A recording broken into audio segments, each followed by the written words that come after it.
Alrighty folks, this is Alan recording another comprehensive Magic the Gathering Arena Draft video. So yeah, I've been on a bit of a losing streak and I've lost my rank 10 Mythic. Har har har, I'm not that great after all. But yeah, it was just early in the month, so I got to 10 pretty early to show off. But as you can see, as the days go by, your Mythic rankings will drop. So I think, given the fact that I don't have 1.5k gems, I need to make 500, which I will definitely do so. I think we're just going to do a quick draft, Kaldheim. I did do some Premier Draft War to Spark, and yeah, it's pretty difficult when your opponents cast got Eternal Oketras on curve, and just the broken Planeswalkers and Gods in that set.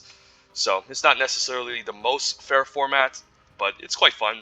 But regardless, I think we're just going to do a quick draft Kaldheim, hopefully get a nice 7 wins, and then do another quick draft Kaldheim, and then do a War to Spark. So let's fire one off, and this is bot draft, so we have enough time to go over our picks, and it's kind of it's not as fair because we're not drafting with real people trying to build great decks. The bots are just kind of weird sometimes, so let's take advantage of that while we can. Don't know if there's anything going on with the bots, but we can always just try to do our best and pack one, pick one. The rare, not great, but playable in the snow deck, but still not great. I think Avalanche Caller can be a mythic uncommon if you can take up as many snowlands as possible, and definitely the most powerful card in this pack. Kaya's Onslaught is a great combat trick for the white aggressive decks. Yeah, nothing amazing that stands out at common. There's an Ice High Troll for the snow deck, but I think I'll just try to take the Avalanche Caller and build a snow deck because this card is incredibly powerful, and it's one of the great uncommons in the set. I think the Spirit of the Oligarch is probably the best uncommon to first pick in the pack, but this could easily be the best uncommon in the set, just being able to generate a bunch of 4/4 elemental creatures with hexproof. And yeah, if you can make like 1, 2, or more copies of this in the late game, it can definitely help you close out. And it's an early blocker too if you need one, so I think I'll take an Avalanche Caller here and hopefully draft a nice blue snow deck. After first taking Avalanche Caller, yeah, I am a big fan of Glimpse the Cosmos. And even if we don't end up in the Blue-Red Giants deck, which Glimpse the Cosmos is going to be at its best in, it's still pretty good in the Blue-Green Snow deck, since there's a couple of shapeshifters like Mistwalker and giants like Bergstrider, which can enable this.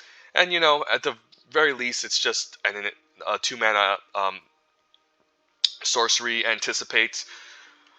But if you can cast this again, it's pretty good, since you can look pretty deep, and it's like enhanced divination, so to speak. Finn the Fangbearer is a nice 2-drop, but yeah, it's not like a standout card, but pretty good card in any green controlling deck. Carter's Vicious Return is great as a splash saga, and also great in the Black-Red Berserkers deck. And then at common, the best one is Demon Bolt. So really the picks are between Glimpse, Finn, and Demon Bolt.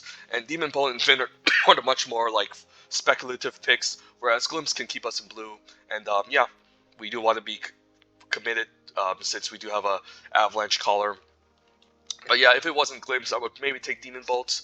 But Finn can also, but Blue-Green is also the deck that cares the most about snow, so Finn could actually be the pick. But yeah, I've seen the Blue-Green, Blue-Red Giants decks with a lot of snowlands, and Avalanche Caller can be great there. So let's take the Glimpse to Cosmos.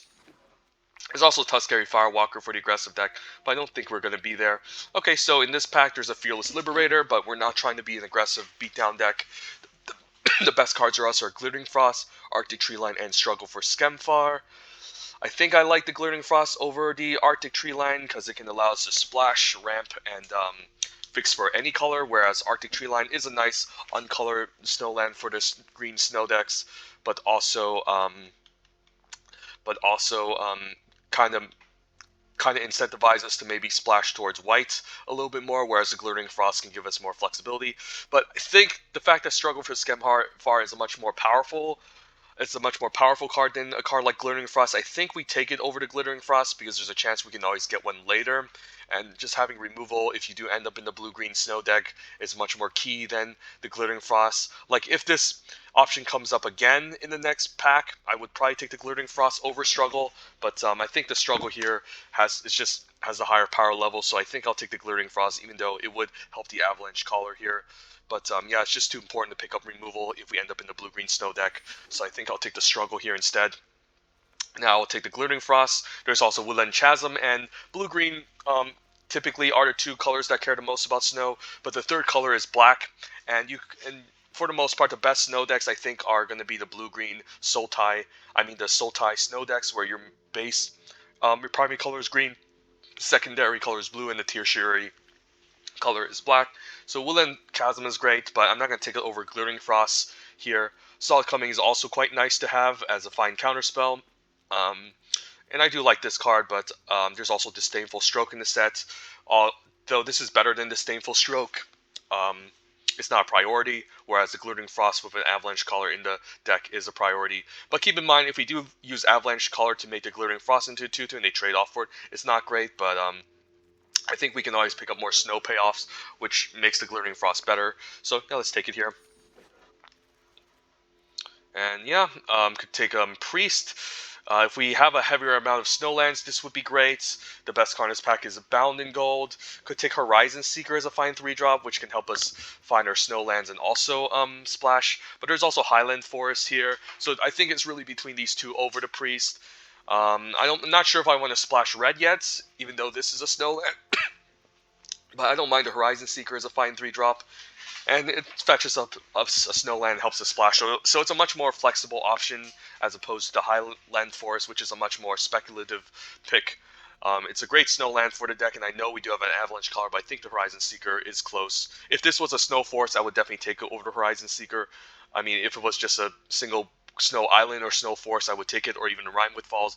But again, I'm not sure if I want to speculate on splashing red, so I think I'll take the Horizon Seeker here. And we'll take an Ice High Troll, although there's a Liljara Mirror Lake. We are Snow Deck, and we do want the Ice High Troll, but we can always, again, pick up one later.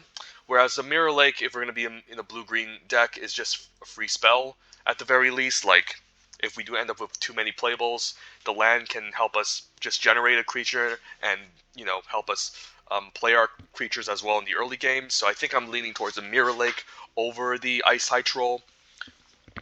But yeah, this is also a great card in the Snow deck, but these tend to get passed anyways. So I think I'd rather take the more unique effect, the Liljara Mirror Lake, which we're gearing up to be. And could just take a Depart the Realm, but there's also Snow-Covered Mountain. There's also Sentinel, but I don't value it that highly. I don't really want to play more than one Depart the Realm, so I think I'll take a speculative Snow-Covered Mountain now. And yeah, hopefully maybe we end up in Temur Snow. So let's take it here. Trickster's God's Heist I don't really like that much. Like, we could splash for it, but we need expendable creatures that we don't mind giving away. But I'll take a Snow-Covered Mountain here. And I do like Mass Vandal and the Rune of Might. Both quite good. Which one do we prefer, though? I think we should have enough win conditions in the blue-green deck that we don't need to enhance our creatures with Rune of Might.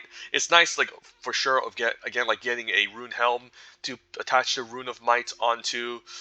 But, like, we should have enough large creatures in blue-green that we don't need this card. It is a good card, and I would take it, but I think it's time for us to take our Mass Vandal here. This is definitely a nice sleeper common in green.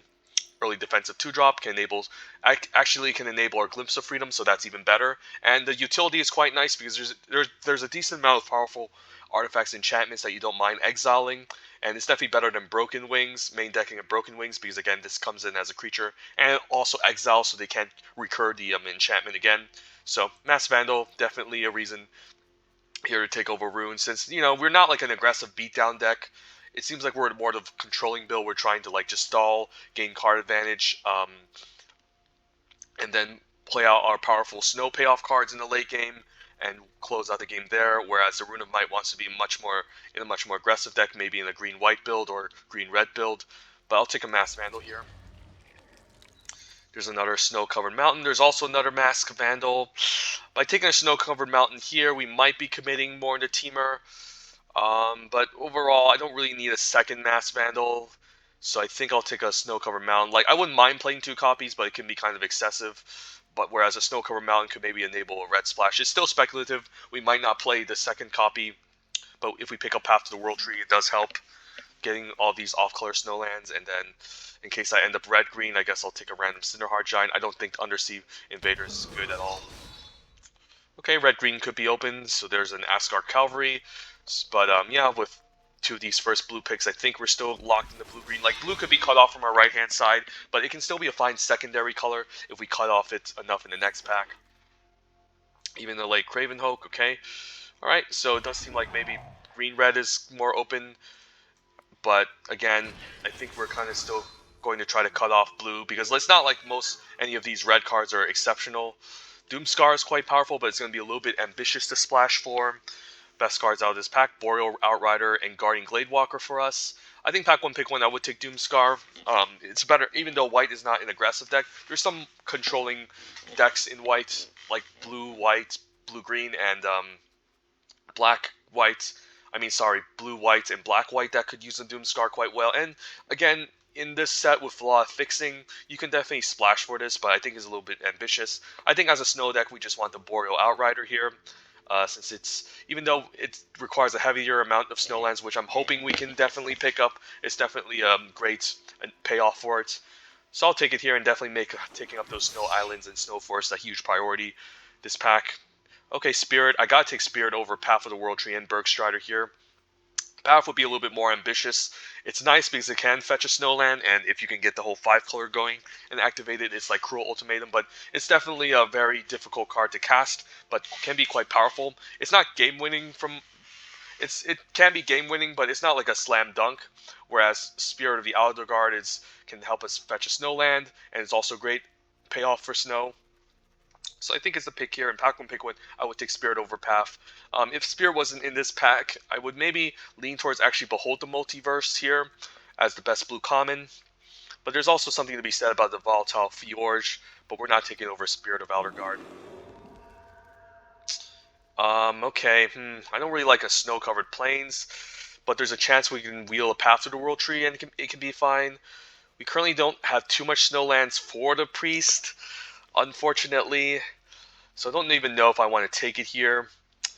It could be okay, but really, I think I'll just take a snow-covered plains here. But overall, this pack is not exciting. The best card is the Maya Bredegar Protector, which we're still a long ways from splashing, so let's take a snow-covered plains. Maybe we do end up splashing white still. Agar, I don't think we're splashing for Agar. This is just good in the straight-up blue-red Giants deck. Like, you could have a bit of Shapeshifters and Giant Synergy and maybe a blue-green deck, but I don't think it's the pick. Could take the Snow-Covered Swamp, could take Second Glimpse of the Cosmos too, to make it easier for us to find the snow-covered lands, but we only have one Shapeshifter so far. There's also Boreal Outrider as a fine 5-drop. Maybe still to Snowland, because, like, again, we could be a Sultai snow-based deck. And we do want a heavy density of snowlands in this deck as well for the Avalanche Caller to be very efficient.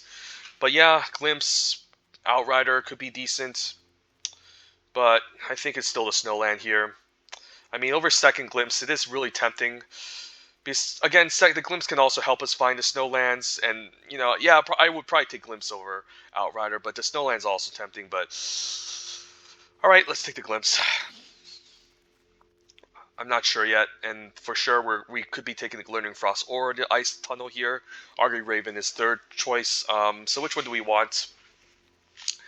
I think we want to take the Ice High Tunnel because we do have Glittering Frost already, and yeah, sure, it helps us fix even more and ramp, but we have nothing large to ramp into right now, and 3 mana is kind of clunky, whereas the Ice High Tunnel is on color, and the Spirit can fetch it up, whereas Spirit can't fetch the Glittering Frost, so I think I'm down for the Ice Tunnel here, and a nice snow-covered forest as a reward over nothing else we really want in this pack. And Ravenous Lintworm, great Curve Topper. We could also splash for Fall of the Imposter, but I'm not taking it. But again, you know, even though we do have the plains with all these other color combinations going in the deck, it's not something I really want to do, and it's kind of slow to get going. But I wouldn't mind splashing it, but the Lintworm is important to have as a Curve Topper in these green base decks, so I think I'm going to take my copy of Lintworm. And here, this pack is almost just a whiff. I don't think I'm even looking to splash any of this. Splashing Invasion is kind of a whatever as well. I don't think I'm splashing God's Hall Guardian. Maybe the Carfil Harbinger. This only counts Giants, so it doesn't even have synergy with the Glimpse of the Cosmos. It doesn't really have great synergy at all in this deck. We don't have a lot of instances or sorceries or foretell cards, so maybe just Broken Wings in the sideboard. We'll love to pick up a snowland here, and now we can take our plains, and we can be a little bit more ambitious, splashing white and red, and Path to the World Tree. Okay, I guess it's time to go 5 colors, and we're kind of nicely set up for it. Now we took these snow plains and snow-covered mountains, and now we have an ice tunnel. So all we need is a snow island and maybe a snow swamp to get this online. So happy to see this, and it can fetch a land. So does put a smile on my face, and I'll take a Disdainful Stroke. Although I wouldn't mind a 3-drop, but it's pretty marginal. Disdainful Stroke, I can see main decking 1 copy, and Snakeskin Veil, I can also see myself main decking 1 copy. So it does seem blue is kind of cut off from our direction, and we should be maybe red-green, but again, the Avalanche Caller is too powerful. Like, I could definitely throw in these red cards, but they're nothing exceptional. So, I mean, yeah, we could transition to red-green, because we do have the snow-covered mountains, which work well with the Boreal Outrider, but yeah, let's just stick with what we have for now and see what we have. Well, Toralf is quite powerful. There's also another Glimpse, which I don't think we need a 3rd copy. A Struggle, which is great. Do we want to transition to red-green? Like, it's definitely totally possible here.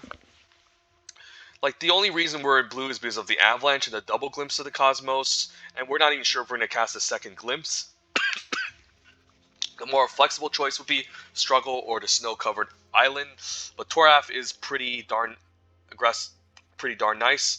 So if we want to transition into red-green, we could definitely do so. We have Axgard Cavalry on 2, Craven Hulk on 4, and maybe a Cinderheart Giant we don't mind putting in, and also maybe a Run Amok. So we could be red-green based snow, and maybe splash for white or black here. This is a better late game card, but it's also just a good card to cast on curve. And I don't need a 2nd Glimpse. The Fight spell would be the more safer option, and the Ice Tunnel would also be pretty safe too.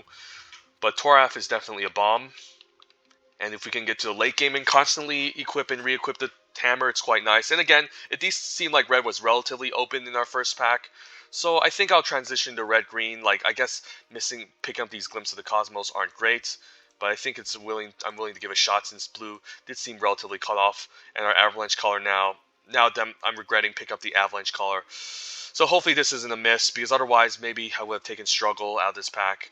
But yeah, I think we're going to commit to red-green now, so cross our fingers, because we do have the Snow Mountains for it. Now another Avalanche Caller, Snow-Covered Island, but Blizzard Brawl is nice too.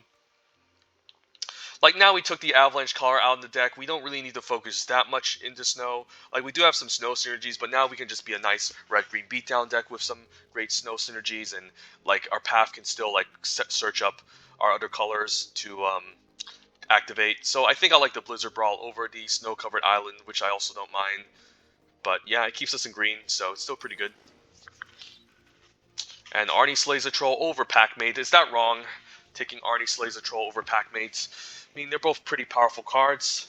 We do have a bunch of creatures here, and this can potentially fight something off as well. It's pretty cheap and efficient. Packmate is excellent though, but we do have a bunch of 4s already, so yeah, I'm down to take Arnie. There's a chance it could also wheel, but it's just I'd rather just have a cheaper card to cast efficiently and a removal spell. Our creature count, how does it look like though? We're kind of light on creatures. Packmate is really good. You know, let's have some fun. Let's take Arnie, but Packmate is definitely awesome as well. And I'll take a nice Volatile Fjord here. There's also another Craven Hulk. But I guess we can also splash blue now, and maybe splash for the Avalanche Caller now that we have the Volatile Fjord, and that's not unreasonable as well. Glimpse can also be splashable since we also have some giants, but it's not going to be super efficient. So I think I'll take the Volatile Fjord here. Now Avalanche Caller seems great. And yeah, now it seems like blue snow is open. Take maybe a snow-covered swamp we can search up with for Path for the World Tree. Don't think I need a 2nd giant, although I wouldn't mind a 2nd giant to have some more top end we can ramp into.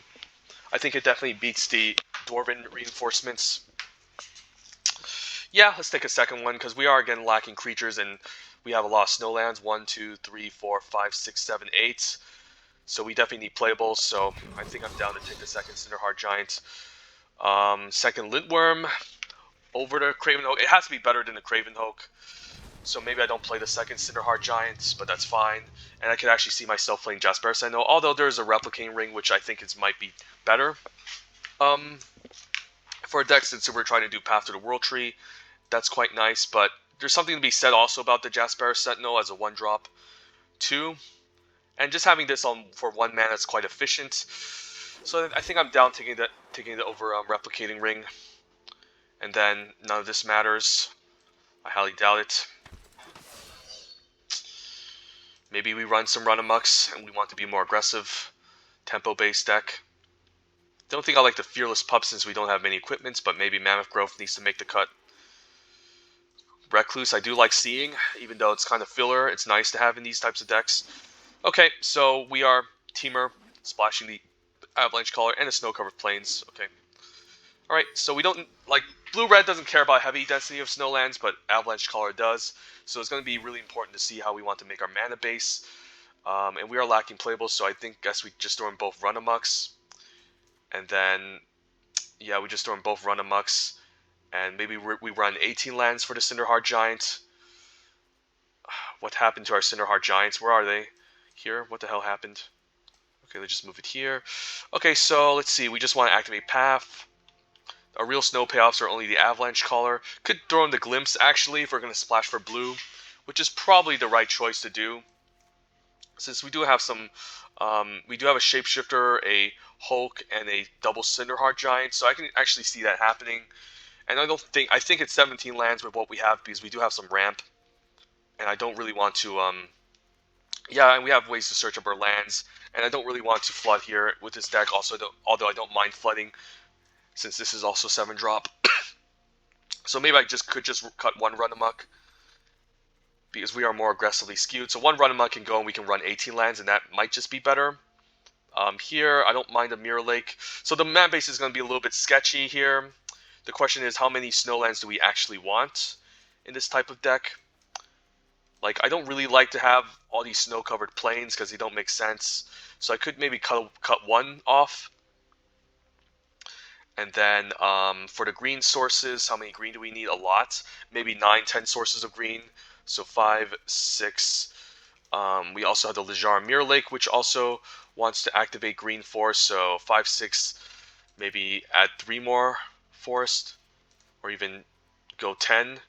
Yeah, 9 forest, I guess, seems correct. So then a couple of other cuts. Blue and red seem more like a splash color, honestly. So I guess we wanted to cut some red out of this deck. We do have some double red that we don't mind casting, but again, in the main board we do have Spirit to search up, Horizon Seeker potentially, and Glittering Frost, and Path to the World Tree. So we have like 4 sources of red kind of in the deck. 1, 2, 3 sources of extra red, so we're actually running 4, 5, 6, 7, 4, 5, 6, 7, 8, 9, 10 sources of red, which I don't think is necessary, so we could just cut 2 mountains from this deck.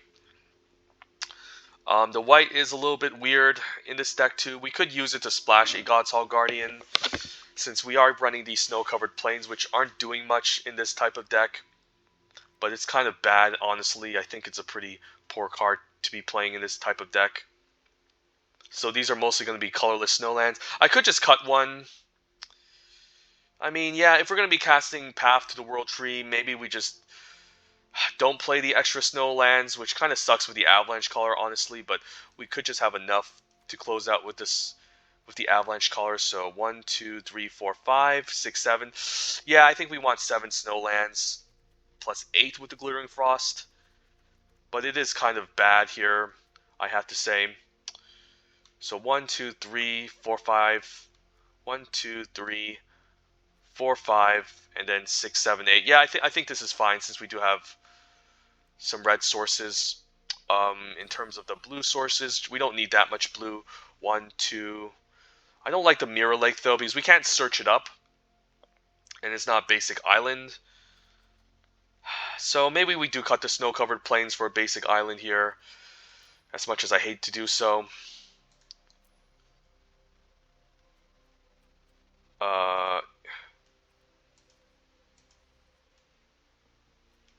So yeah, the snow deck, as you can see, is pretty difficult to draft at times.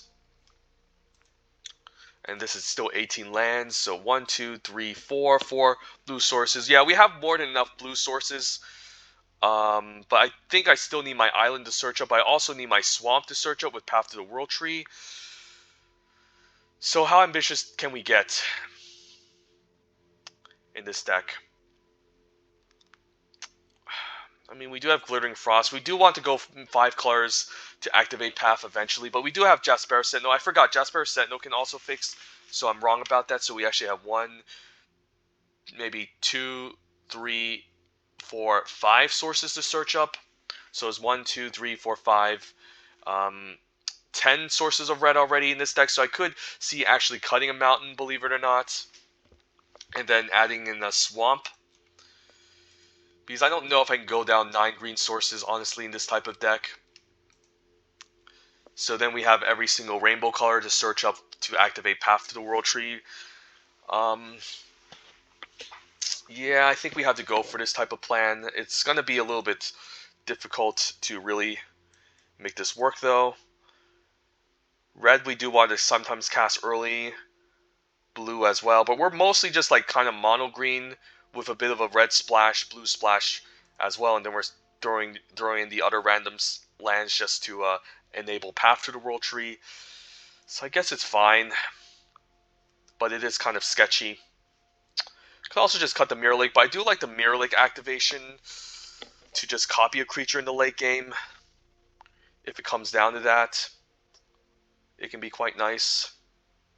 1, 2, 3, 4, and then we have a lot of ways to splash for red here too in this type of deck.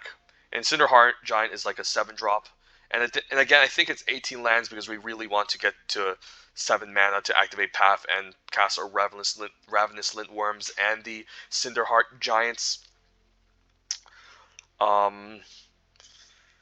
Could also cut the Run Amok and throw in Mammoth Growth, which is probably what we're trying to do because we're not trying to be an aggressive deck, honestly. So it makes it so that we need less red mana.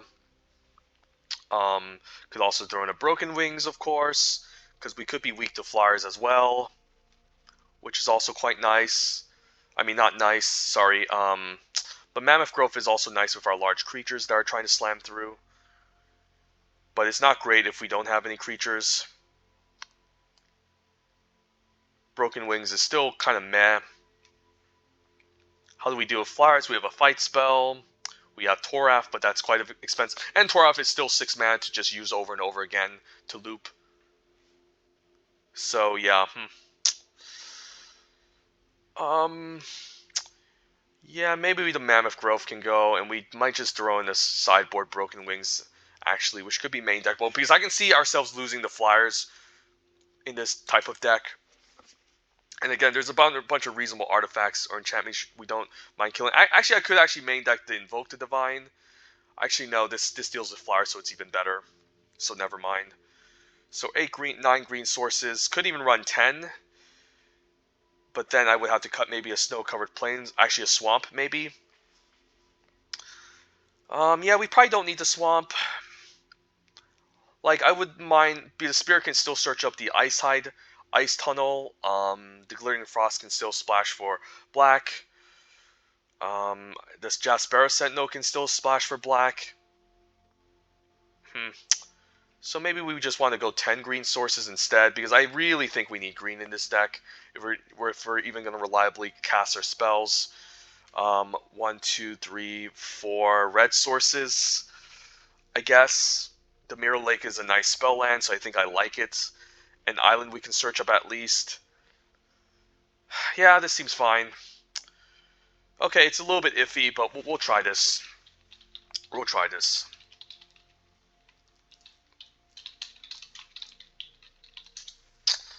And what's our picture?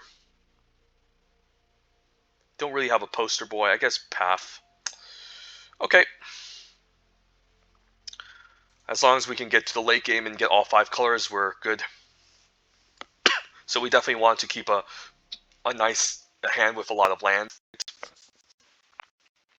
And we don't mind flooding, honestly.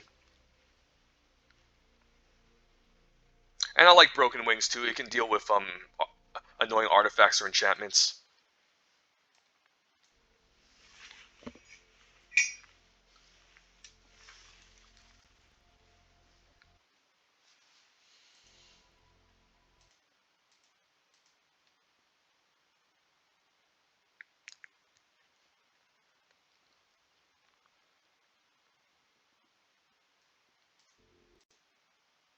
But there's an argument for me just maybe I should have just stayed in blue green. Maybe I got really tempted by Toralf and should have maybe stuck with blue green because blue green did seem really open in the final pack.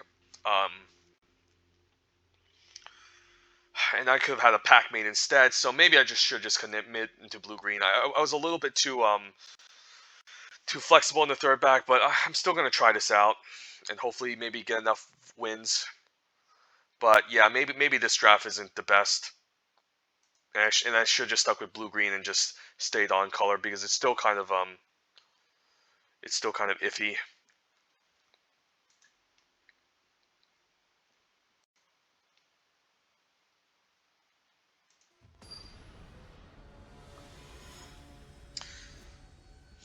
And the avalanche color would have been maybe better. Yeah, I think I got baited. So much for staying flexible. I mean, this can search. It's okay, and we can maybe draw into something. I don't hate it. We can cast our Boreal Outrider at least. And yeah, green is important to have in this deck, so I don't hate it. So might take a while, but hopefully we can stabilize and cast our multicolor stuff. Would be nice to pick up green Snowland to upgrade the Spirit with the Boreal Outrider the following turn. We can always fight that later. So probably need to look for blue source. Maybe it has to come in tapped because we want to cast the other colors. So the opponent's trying to be aggressive here. Hellstorm Valkyrie might be a card I need to kill. Jaspera Sentinel, I think it's definitely the Spirit here. And then I think we're obviously going to look for a blue source.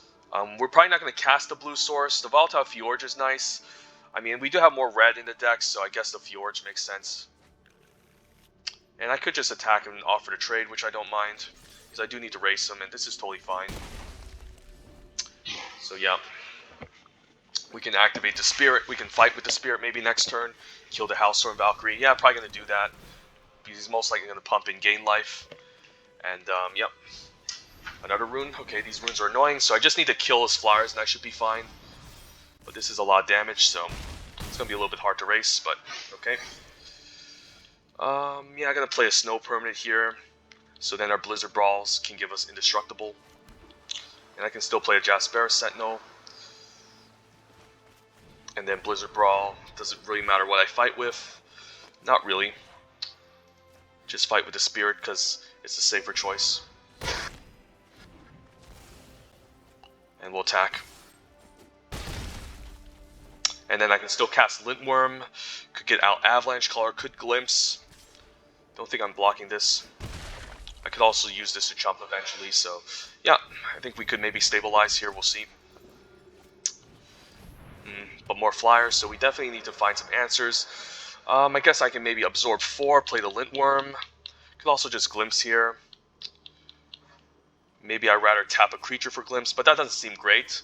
So let's see, I can cast, I guess, yeah, let's get the Lintworm out there. And I could also attack first, which I also don't mind. Yeah, I'm fine trading the Boreal Outrider. If he's double blocking, I guess I kill the flyer. So sure. Not really. I mean, the Spirit wasn't even going to overperform here because it wasn't going to overperform because we don't even have that much snow permanents on the battlefield. So I'm fine with that trade, and it gets rid of a flyer at least, and we get to develop 4 life. Okay. Sure. Take 4. Struggle's nice. Okay. Could use the Avalanche card to struggle to play around a trick. I'm down with that, and we get to give him a nice upgrade here. Which one do I want to kill? I think the Avalanche Caller is better to kill off. I mean, better to use. I guess I'd rather just fight with a Jasperson. I mean, you could have the Kaya's Onslaught, but I think this is a better target, so it becomes a better blocker later. And now we can play land. We can also tap and activate Glimpse, which seems better, so let's just do that. I mean, we could have done next turn, but just being mana efficient is nice, and we can block the 2/2 here. Cinderheart Giant is nice too. Yeah, let's just get that out there. And then we can also Glimpse with the Cinderheart Giant eventually. And we hold off the 2/2, so yeah, opponent's being aggressive, but we managed to outlast him. And yep, this is even better. And then we can even tap a creature to play out Glimpse. And yeah, we'll cast Glimpse here.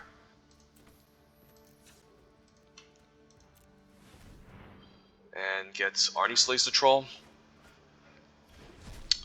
And say go. So yeah, you can be the white aggressive deck and you steal games, but I think the multi-card decks are obviously just better in this set. I mean, we have snow lands for days. Basically, this is just a kill fest. Which one do I want to take out? Story Seeker is annoying, but I think the bigger threat is the Berserker. And then we can always mix snow lands attack, so... No, actually it was a 2-1 because the fact that he's top deck, it makes it more difficult to double spell. And the 2-1 can still make jump blockers, but I think we just won that game there, so...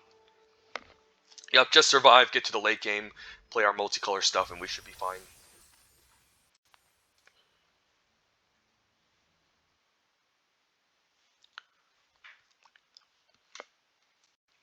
Might have been too late for me to transition to green-red. It wasn't late, like, our deck is still fine, but maybe for consistency's sake, we should have maybe just stuck with blue-green still. Taking the struggle, or taking the Snowland over Toralf.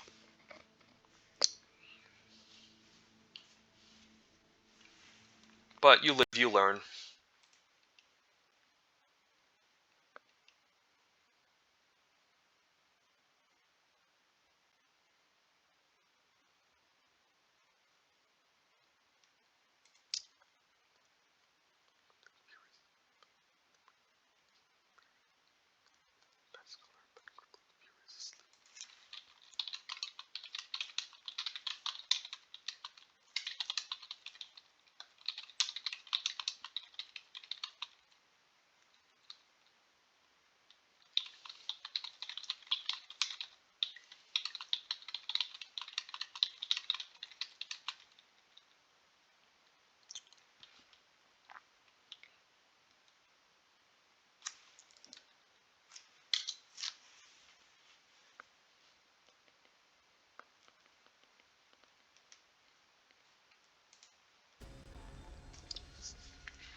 Arnie, Path, okay, Path into Horizon, seems great. And the question is, what lands do we look for? Maybe blue? We'll see. We'll eventually get double red with this deck, with this, I don't really need to, be too concerned. Ooh, the Ox and Plow combo, okay. I mean, I can eventually maybe exile it, but I would need something in the graveyard. Let's play the Snow Mountain and Path here and see what's up. So if he gets the Plow, eventually this could be scary. So yeah, snow-covered plains can be nice. We do have more blue sources in the deck, and we can always search them with the Spirit of Outerguard. I mean, the snow-covered plains as well, but we don't need blue immediately. I mean, we also don't need white, and we can also search up the white, so maybe it's just the island.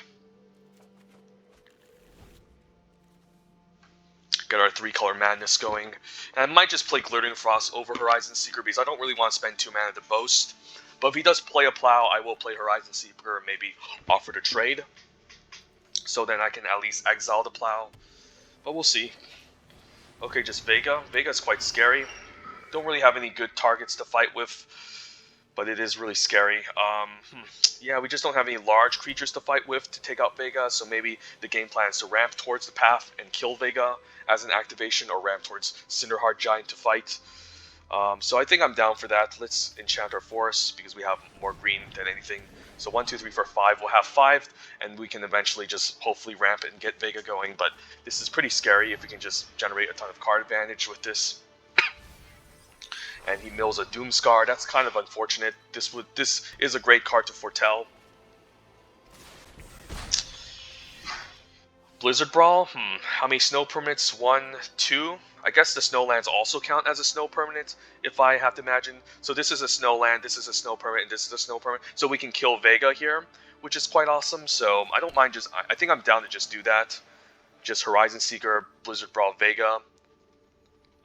If I want to play it safer, I can just play the Axgar Cavalry, but this is much more mana efficient. So I think I'll do that. And we'll just try to answer Vega before she draws him a million cards. And we also gain the Indestructible. See, he uses this as a snow permanent as well. So that's quite nice. Get rid of it while I can and say go. So 2 more lands and we can get our Cruel Ultimatum going. And we can find our Snow Plains. I mean, we do need black mana, but I guess this taps for black as well. So yeah, we just need the Snow Plains and we should be fine. But yeah, ditching the Doomscar feels bad. And I'm definitely attacking into this. There's also Glimpse of the Cosmos here. Arnie Slays the Troll doesn't do anything, but if he does block the 1/4, I could just Arnie. I definitely want to Boast for sure to get value, and then maybe Glimpse. So we'll see. And I'm hoping he blocks with a Mistwalker. I can actually... Okay, he doesn't. So I could still fight it with the Arnie Slays the Troll. So do I want to tap red here? Does it even matter? I think it does. So maybe I just tap this. Yeah, maybe I'm fine tapping this.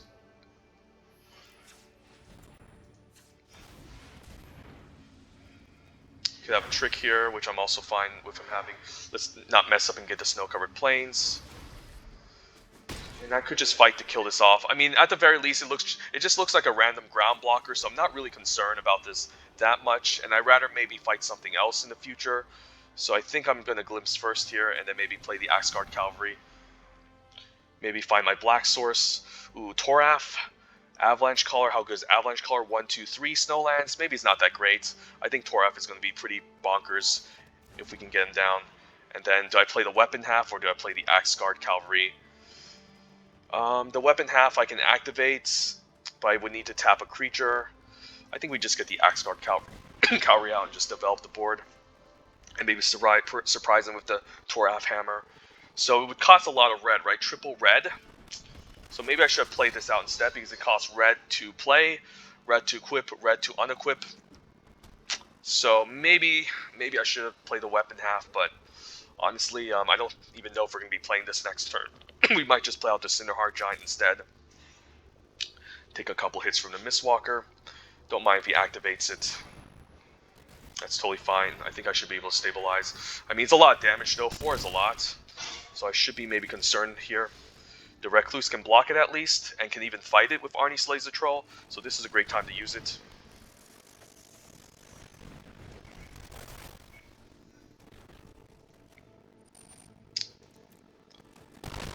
And I don't mind giving it haste as well, but he's mostly going to block it. But if I attack with the Horizon Seeker and the Axguard, he's just going to block the Horizon Seeker, so I might as well get in for 3. I could have also boasted the Horizon Seeker, but yeah, I could have boasted too, I guess, found the land, and also Arnie Slays the Troll, but I didn't want to do my math homework, so this is fine. And if he wants to tap out for this too, that's totally fine as well. And I can put 2 counters here, which can attack past the Ox, which I think I'm down to do either way. I'm hoping there's no Iron Verdict, but if he does, I mean, like, this still blocks the 3/2, so I think I'm just going to do this instead. Does it... I guess it will leave as phases end, so I think we just want to get the Cinderheart Giant here. And he also doesn't have... yeah, let's give it haste. I don't know why he's oopsing me. It's probably because he has Iron Verdict. So I'm just going to mute this person. It's probably Iron Verdict here. I don't really care. That's totally fine. I don't really care. I think we win anyways. Unless he has a second Doom Scar, which I highly doubt it. It's totally possible, but come on, you just discarded it. I don't care about that. I can exile that. Let me just keep oopsing him just to be a little bit mean, because he's just being cocky here. Yeah, oops. Let's just keep oopsing him here.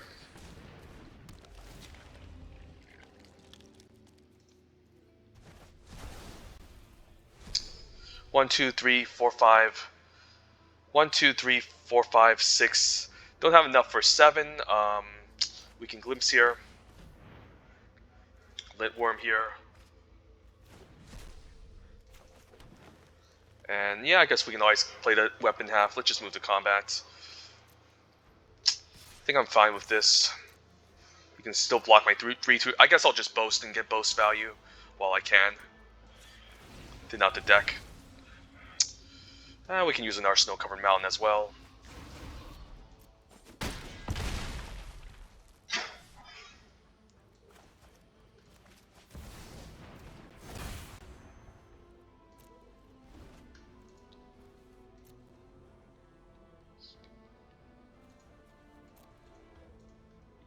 Maybe have him rope me. I mean, he was being mean too, so give me a break. Yeah. Don't be, guys. Don't give your opponent trash talk. Like, come on. Like, I'm just playing on my deck. I'm not being mean or anything. But he's like, oops, oops, oops. I knew it was Iron Verdict all along. I knew I was playing into it. But the 6/4 was still an attack past the 0/4, so it does incentivize him to use it on it. But I still got the Cinderheart Giant out anyways and smashed him to death. So come on, please don't be rude, guys. Like, if you want bad karma or something, or if you want someone to insult you back, then yeah, then don't be rude. I mean, if you want to, I mean, actually, if you want people to insult you, whatever, then you can insult them, but then it's gonna come back at you. So don't be rude. Come on, like, you're not special. Jeez, you're not special or amazing. Okay, just play the game, improve, enjoy your experience, get better, but don't like don't like freaking emote your opponent just because you got like a favorable removal there. Like, it's not guaranteed that you win. Come on. Like, I have a Path to the World Tree up activation.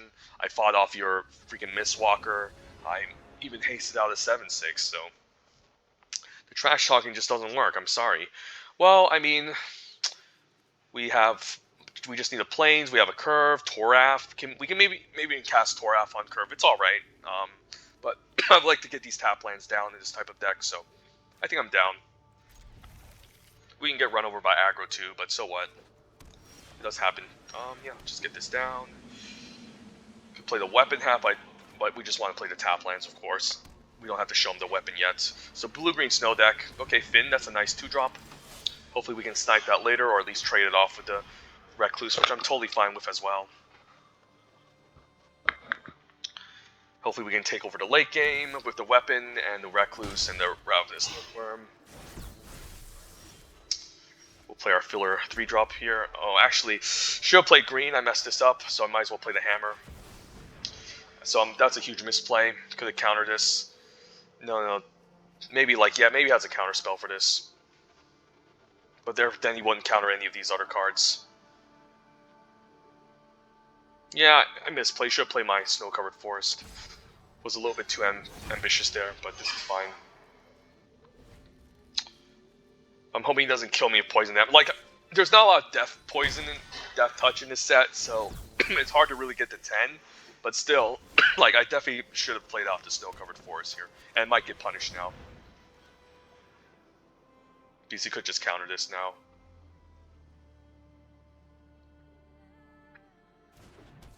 And I'm fine trading this.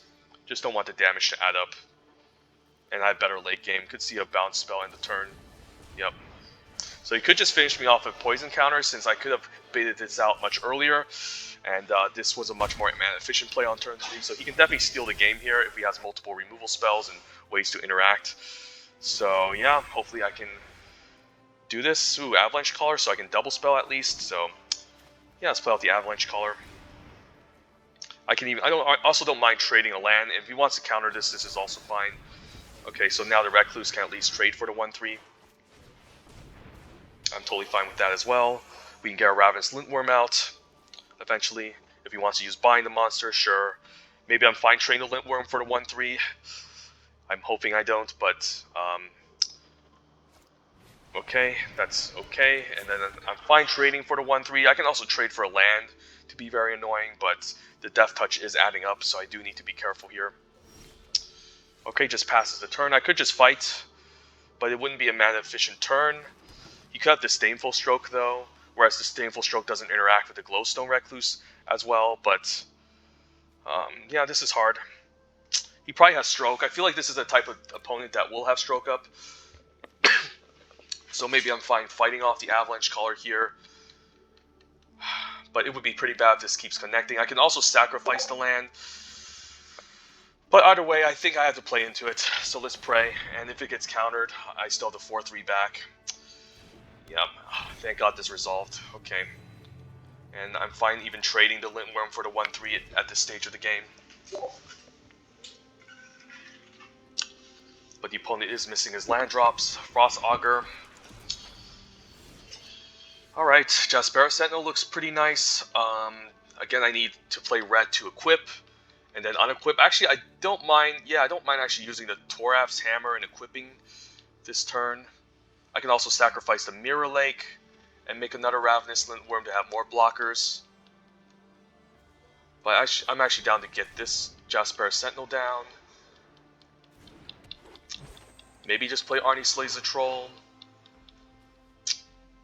Yeah, Arnie's nice, since even if he bounces my Lintworm, I guess I'd rather have my Not Vote Recluse bounced, and then I can put 2 counters onto Jaspera Sentinel. Yeah, let's do that. Let's fight this here. He could have an interaction spell, but then I can put 2 counters onto the Sentinel to trade for the 1/3 instead. Yeah, he probably has something. He's definitely holding on to some instances here. And I'm still fine playing out my lands to make my Mirror Lake much more better. And I'll put my 2 counters onto the Sentinel to hold off Finn, potentially, so we'll see. Could see a Broken Wings end of turn as well. But killing off the Avalanche Caller is nice. And this has Summoning Sickness, so he doesn't get to use it. Yeah, he has Broken Wings. Knew that was coming. So if I was to equip the weapon onto my creature, it would have been kind of worse. Because I would be wasting mana. As opposed to getting the Arnie down. So he's probably planning to win with Death Touch, if I'm not mistaken. We'll pull on the Jaspera Sentinel, and now I can maybe free roll him with the Recluse and keep the 3/4 back on defense. So yeah, I guess I can cast his main phase. I don't actually have to, actually. Let's just move to combat. Attack with the 4/2 because I do need to be kind of aggressive here. And I should be able to hold off Finn, hopefully. And he didn't top deck a counter spell. Could have also sacked the land, but we'll see. So yeah, in a deck like this, like Disdainful Stroke is very good against cards like Cinderheart Giant and Ravenous Lintworm. Could always make a second Cinderheart Giant. And we're just going to gain a ton of life, but maybe his win con is now the Finn.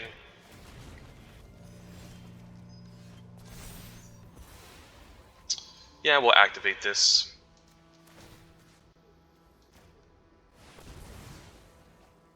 And I think I'm fine sending him both. Yeah, it does trade. I mean, let's see. If I only attack with the 7s, yeah, this makes... I don't mind if he trades his Death Touch and Ravenous Lintworm. I still have an 8/8 and it clears the Frost Augur. Maybe this isn't correct, though. I don't know. Maybe I should have just sent a 7/6, but by doing this, it's more likely he ends up trading because he's at a higher life total. So I think this is just better. I'm fine having him lose everything. Hopefully he doesn't have an answer to the 8/7, but I'm still attacking for 7 with both of these the following turns, so it's fine. Wow. Okay, no respect. So go. I'm hoping he doesn't have Blizzard Brawl to fight the 8/7, but if he does, I still maybe snipe something. Okay, Meridian Frost copying the Ravenous Lintworm seems fine. So now I could just attack with the 8/7 or Blizzard Brawl. That's even better.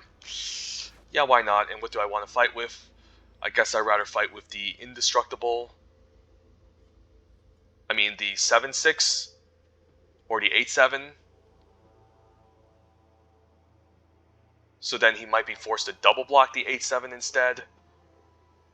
But the 8/7 is just a better creature to have around. So I think I'm going to try this.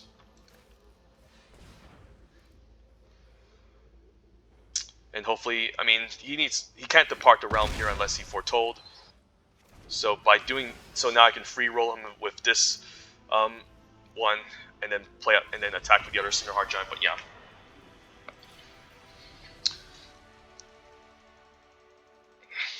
even with the misplay, we managed to steal that one, so not bad.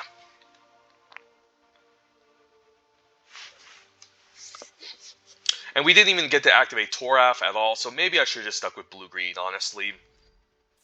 It feels bad. It feels bad that I transitioned into red, but the deck is still pretty viable.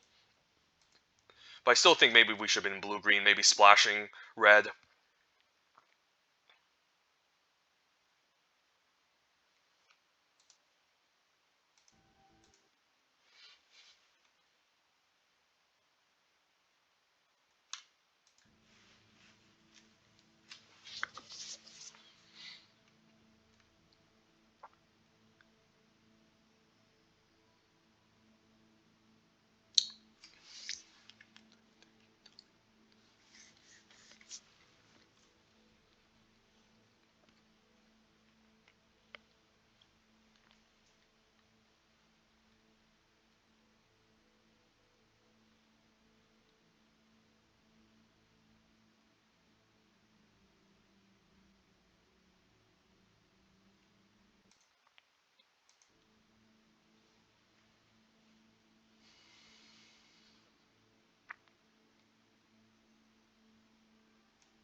Okay, we can glimpse.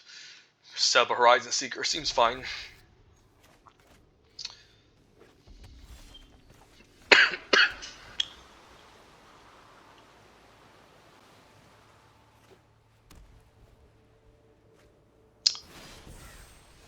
Maybe just get our Snowlands, because it's really important for Blizzard Brawl. Path is really powerful. Yeah, we just want to activate Path and win, right? We don't need extra lands. I mean, but the problem with... Yeah, I guess we'll eventually just get these lands maybe on top, because we're playing the shuffle with Horizon Seeker and Path to the World Tree, so we'll see. Maybe I'm fine trading off here too. It's pretty interesting to know whether or not we want to trade, or... I think I'm fine with the trade, because it's not like I need more lands in this type of hand. And this can be kind of... And if he's playing like a red... If he's playing red-white, it can be kind of scary. He can run me over, so I think I'm fine with this. And he could use Run Amok too, but the Boast is fine. Boast into Run Amok would be scary. He can play Cole, okay. We don't have any good creatures to fight with Arnie as well, so we just want to get to the path and just maybe close out that way. Yeah, let's just cast a green, cast Path. Find our white source, I think. Yeah, we just need black and we should be fine. And we'll say go. And the black might be a little bit hard to get because we couldn't have search out the black with a Horizon Seeker anyways. So just need to tap land to activate or Glittering Frost. And we did shuffle our library again, so hopefully we can find Glittering Frost or the tap land. But we're kind of in a desperate situation if we flood here because we do need a creature to deal with Cole. Otherwise, he can just run us over. But we do have Broken Wings to maybe answer a flyer or a potential weapon equip.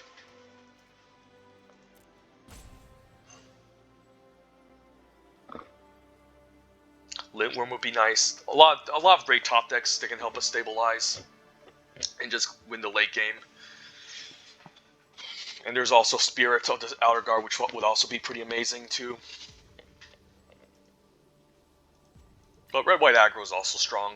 I think the green multicolor snow decks are, again, the more broken archetype. I mean, the much more stronger archetype, but a little bit more difficult to build, whereas the red-white deck is also the easier to build, but also quite powerful. So there's an argument in case... Because this set is all about either drafting some sort of multicolor snow deck or drafting a red aggressive deck. I think those are the two best to lean towards, and then Giants are kind of like in between. And one can make the case for both, but the highest upside is always the multicolor deck over the red aggressive deck, but red aggressive is more boring and streamlined and easier. So if he's just going to pass, that's fine. Okay, I can just play my Ice Tunnel here and just pass. I mean, sure, give me more time to assemble my Cruel Ultimatum. Maybe just give me a free win so I can get my gems back to fire off maybe a War of a Spark.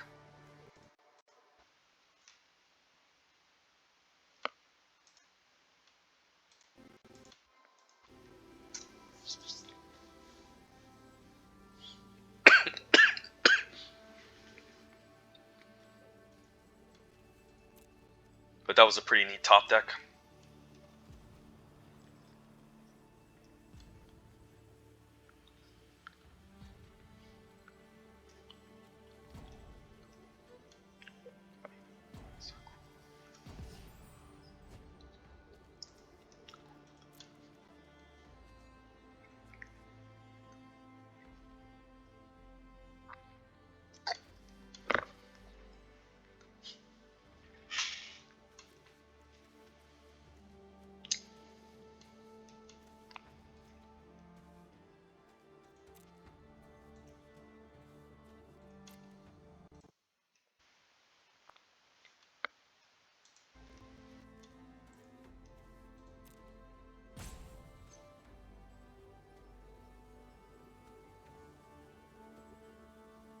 Sorry you guys have to sit through this, but I can't let this game go.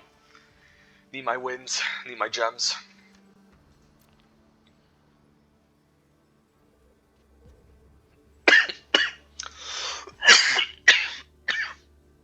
Apologize for the coughing. It's coughing season around here. Could be COVID, could be allergies, who knows. Okay. Sure. I mean, I want to assemble Cruel Ultimatum on turn 7, but sometimes you aren't that lucky.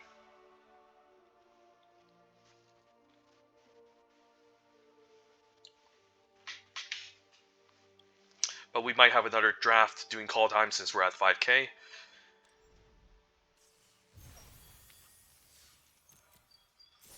Okay, let's keep playing.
Yeah, I think Toralf was a little bit too ambitious. Now I'm kind of regretting it. Like, it does help you win the late game, and our deck is mana intensive, but triple red is hard to get going, and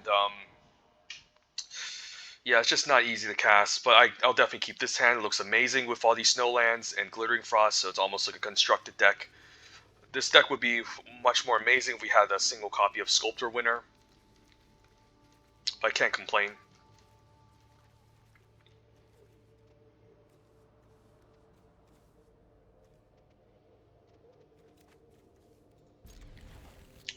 So we just need our blue-black tap land, right? And we should assemble our 5 colors.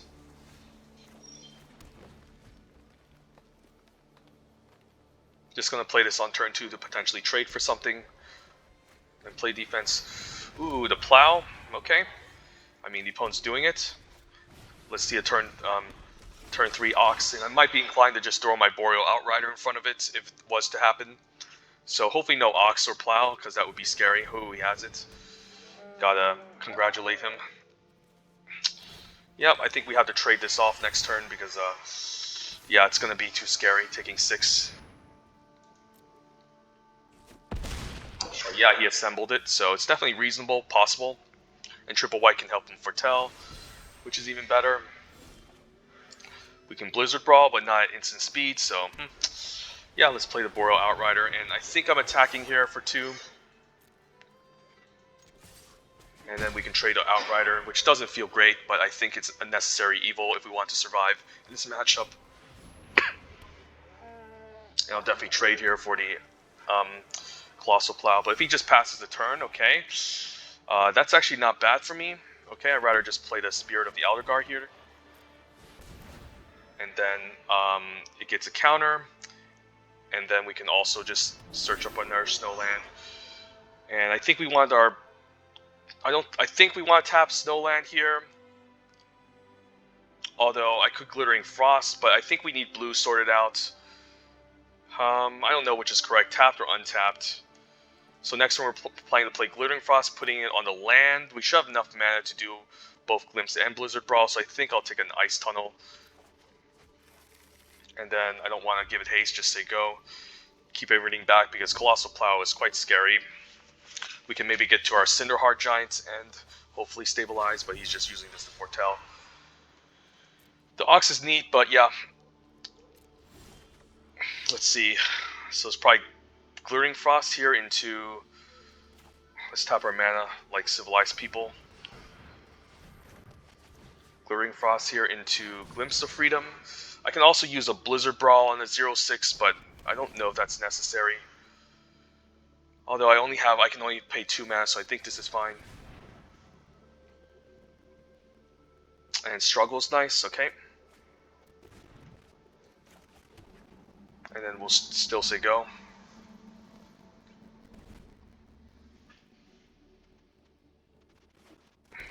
Keep the Boreal Outrider to trade for 6. He might try to give this flying and cheese us out. So we do need to be careful about that. Ooh, that needs to die.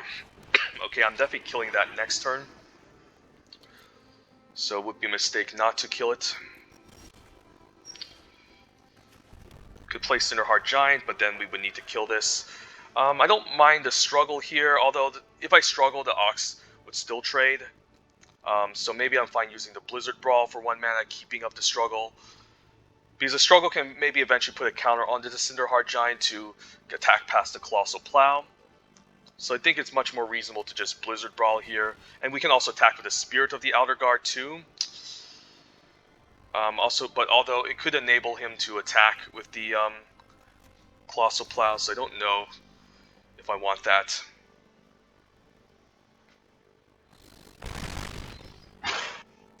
$10 damage is a lot. Is this a mistake? Like, I'm totally fine trading the Boreal Outrider for the Colossal Plow. So I think we attack for 10.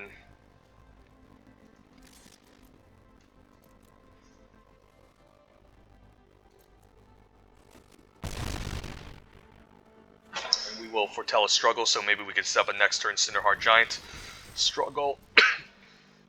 Struggle into haste to try to seal the game. If he removes my Boreal and try to get in with the Plow, that would be pretty annoying, but I'm definitely blocking with the Boreal Outrider.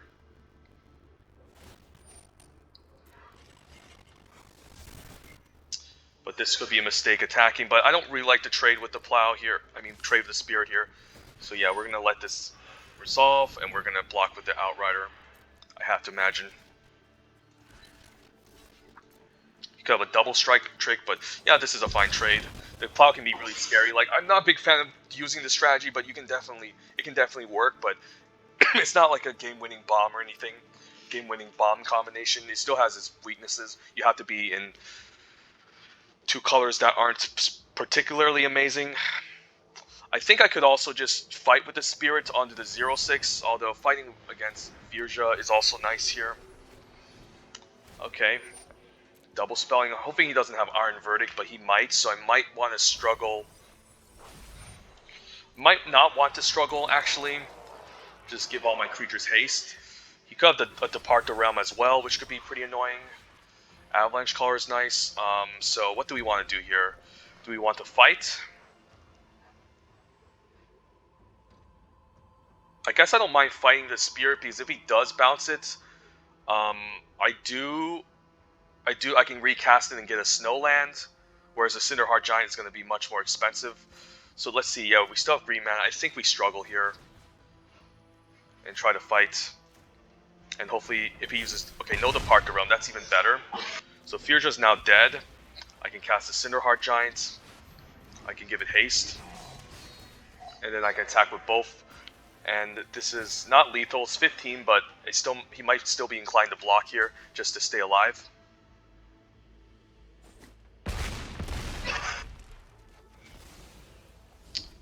But he's definitely just eating up a bunch of resources here. Okay, that's fine. I mean, it's not fine, but you know what I mean. That's a good card to discard. Otherwise, I would have just made a bunch of snow mana and just rushed him out. But he's also in trouble here, but we'll just glimpse. Can't believe this is our only like real blue mana, so we'll play the Jaspera Sentinel, play land, and I think we're just going to attack with all.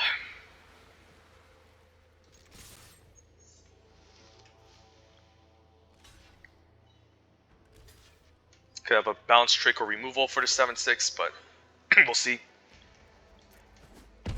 You could also have Doomscar. So I maybe should hold on to this, because it's not like it's going to do much, so I think I'll just pass. Okay. Just take out the spirits.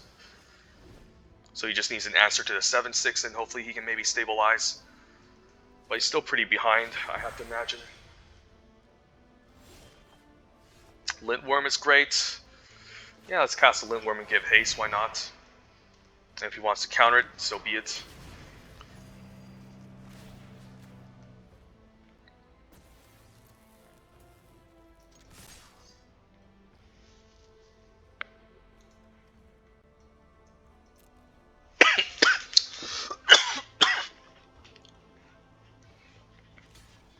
You could have another Jarl the Forsaken. Yeah, he probably has another one, but if he flashes it in and kills a Cinderheart Giant, then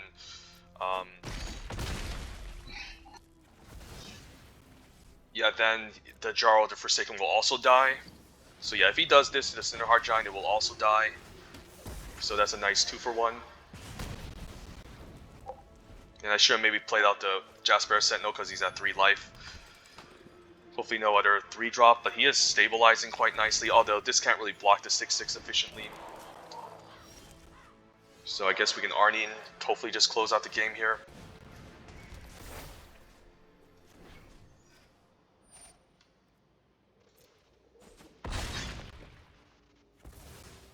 And then he's forced to chump this, so we could just attack with both. Yeah, Jaspera Sentinel I don't really care too much about. I mean, if he blocks like this, he's just dead. So, cool deck.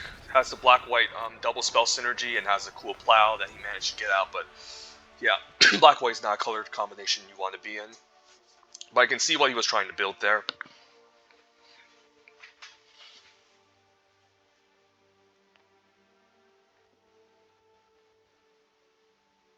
So yeah, currently 5-0. Let's get back our gems. Just 2 more wins and we can get back 200 to maybe far off a Premier Draft War to Spark.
Alright. Alright, Boreal Outrider. Maybe we can curve out. Seems good. Opponent's going first. Alright, alright.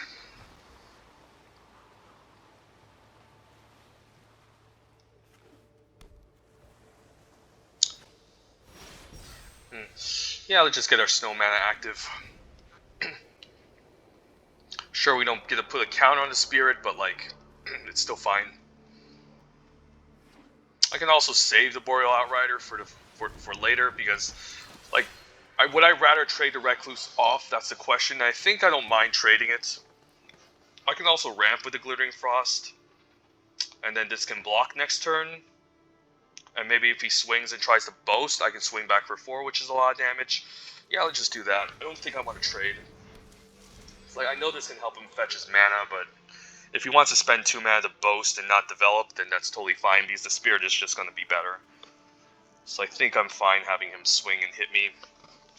Also, yeah, let's not block here. I mean, I could. Huh. I mean, the trade would force him to boast.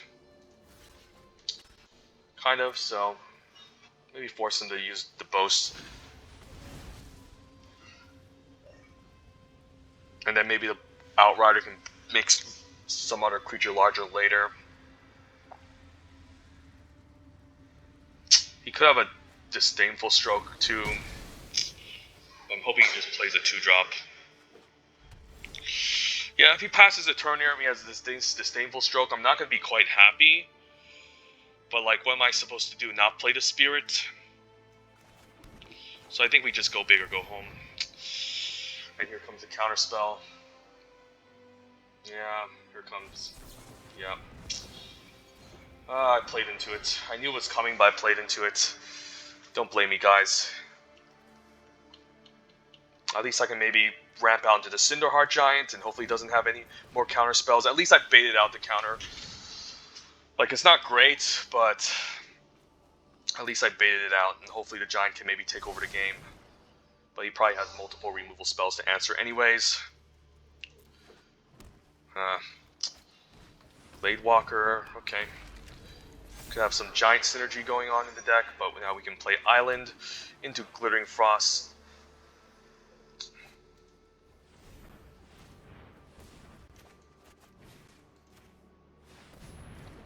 Into Boreal. The next turn we can maybe make a large Giant, and yeah, if we flood out here, this can be kind of bad because the opponent gained a lot of card advantage and just got some nice trades with Disdainful and Horizon Seeker.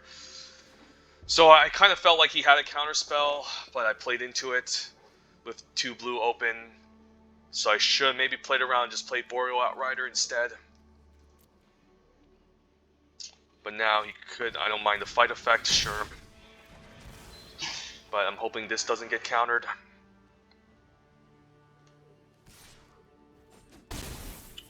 And he just taps out for something. Okay, just a Temple Bergstrider, so that's nice. It didn't gain any value. But now we can play the Cinderheart Giant and hopefully play defense with this and not get run over. I have a lot of great top decks too, but keep in mind I'm also running 18 lands, so I'm pretty prone to flood.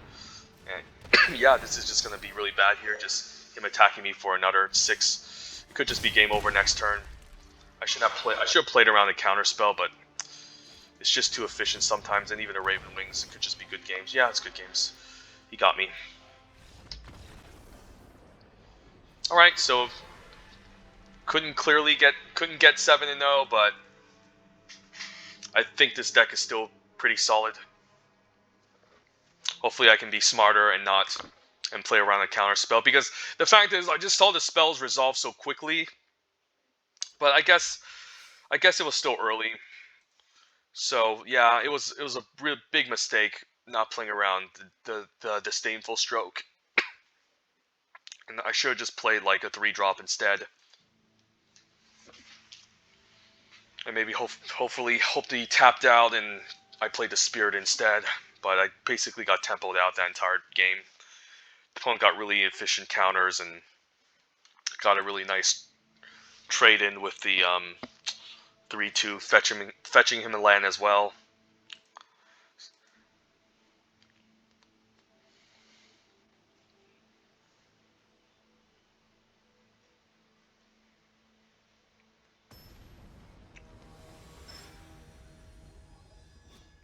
And then the double burst strider was, and the Merida Frost was pretty powerful.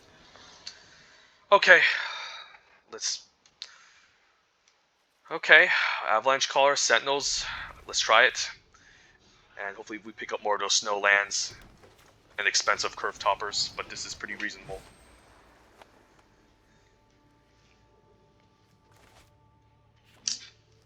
We can almost just make a 4/4 next turn with the Avalanche Caller and start beating down. And I think I might just do that. Even though it could foretell struggle, just getting in for 4 very early and just putting him at a low life total can definitely change the pace of the game. So we'll see. Okay.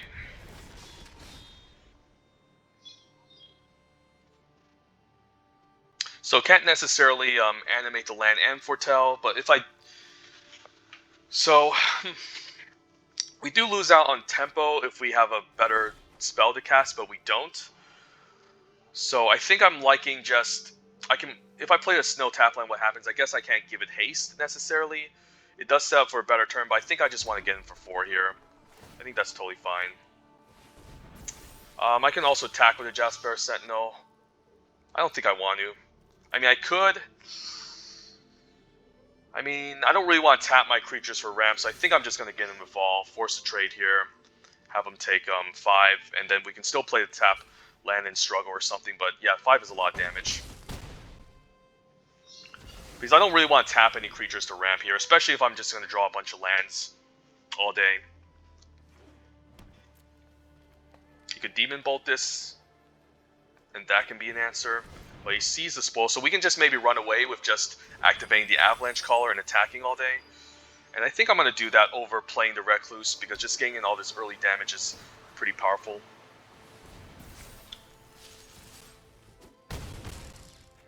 It's kind of an anti-tempo thing, but it does put him on the clock, and it makes him more highly likely he needs to find a removal spell for the Avalanche Caller.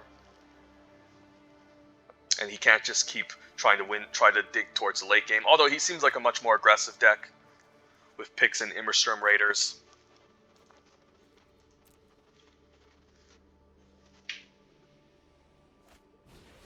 Ravager can't kill anything. Okay. So it might just be the turn where we start developing the board, because if I make a Snowland and trade, I don't necessarily want to do that. Although, so maybe want to like struggle and cap the land out. And so if I animate a land, I can't necessarily struggle it. So I think this turn we just play the Recluse, and then we foretell the struggle to set up for next turn. So maybe we can animate a land, put a counter onto it, fight the 4/2 and get through. He could also have his own fight spell for the Avalanche Caller in the meantime. Luckily he can't play out a giant. Otherwise, that can just stall out the game. But yeah, having us apply all this pressure early on was quite nice. And then the fact the land also has hexproof is also quite nice too. So I'm hoping my Avalanche Caller survives so I can set up a fight with struggle, and then just swing it with a ton of damage.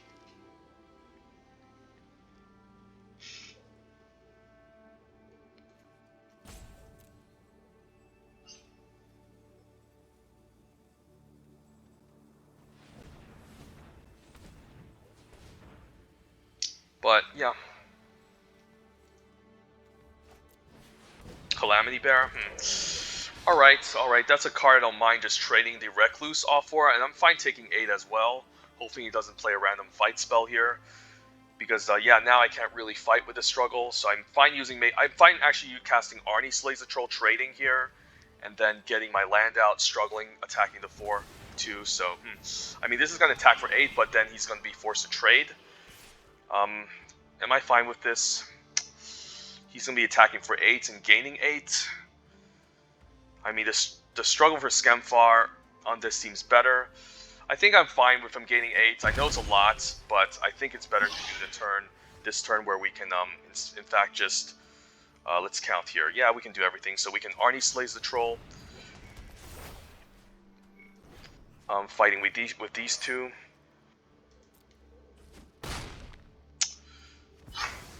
We can tap like Civilized People, Animate the land. Play the forest. Struggle for Skemhar. Use this to fight the 4-2, and it also gains a counter too, so this is nice. He does gain a bunch of mana, but this is the best result, I say. The best course of action.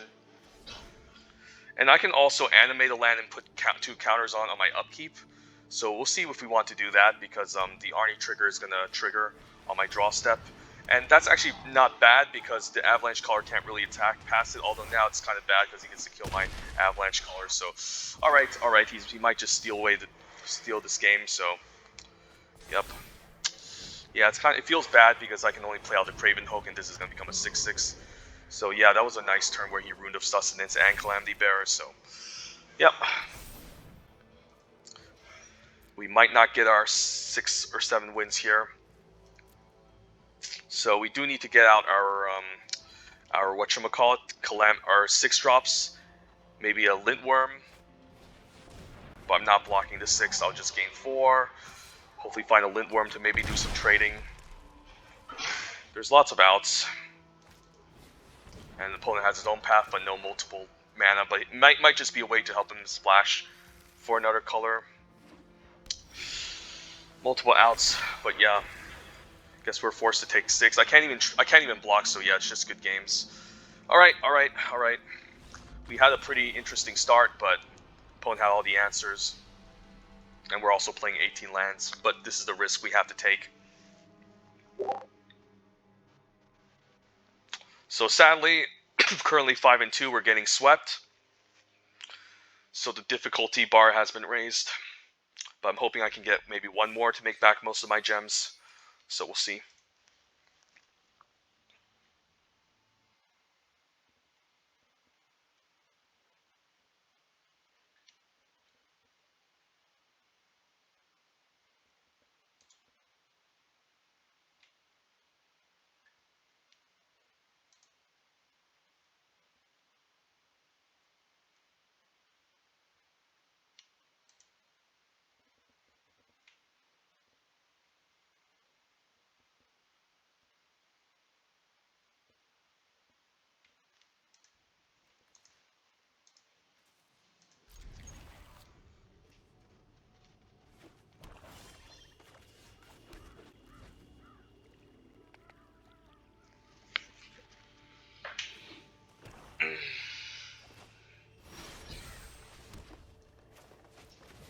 Maybe leave the Recluse. But we could use some snow mana here, and some red mana, of course. Just passes the turn. Okay, Snowland is nice. Although we're not animating it, I think we'll just attack for 1 and play the Recluse. Okay. Nice, I didn't play around that. That was pretty bad of me. Yeah, that was pretty bad of me. Because now the Avalanche Caller could have had potential, but that was a pretty bad attack. Do I mind trading here? I mean, I'm trading 3 for 4. I don't mind just taking the 3. Maybe a swinging back for 4, which is a lot more damage. Okay, the Rune. I don't really care about the Rune that much. He's just using it to really cycle. I guess the Outrider, like, I could play the path and get red mana, but I'd rather have a Axe Guard on 3, and I'm fine taking 3 here. Let's attack for 4, that seems better. And he did miss his land drop, so we have to keep that in mind. The fact that he missed his land drop is also pretty relevant, so he basically cycled the room to find his mana. Do I want to trade? Not really, but it is quite annoying. No, let's not trade. He's gonna eventually just die to path, and okay. And we found red mana anyways. Yeah, let's path. Find our planes.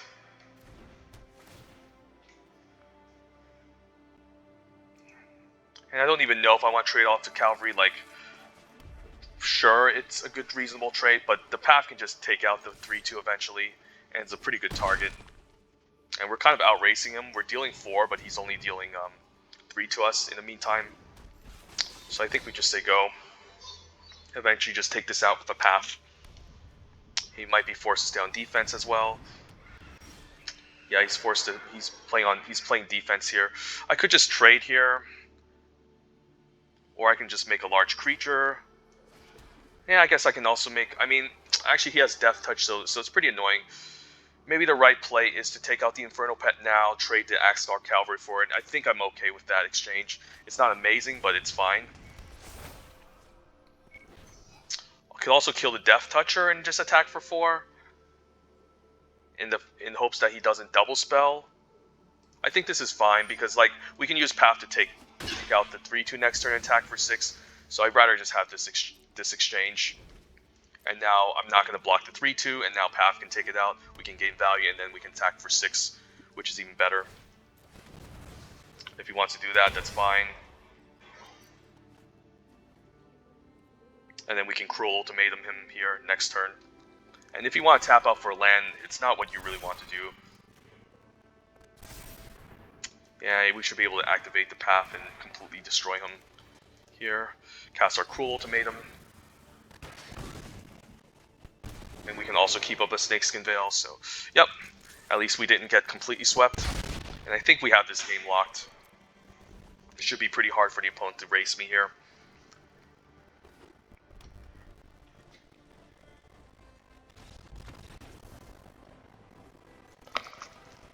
Alright, 6-2. Not necessarily our 7-0 that we were looking for, but made back 100 gems, so I'm satisfied, even though the last couple opponents were pretty difficult to beat.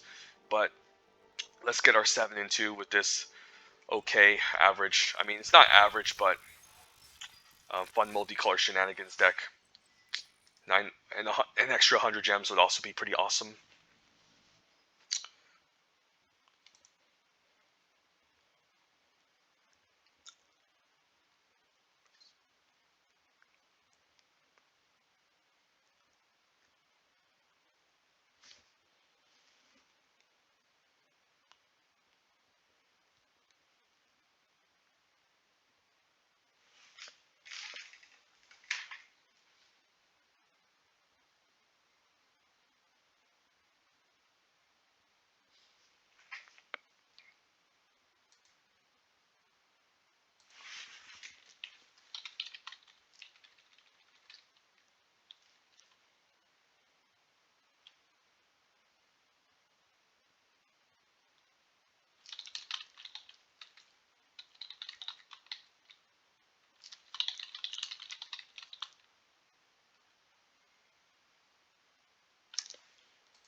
Alright, well, we have a curve. We can make this into a 4-3, fetch our colors, so it seems fine.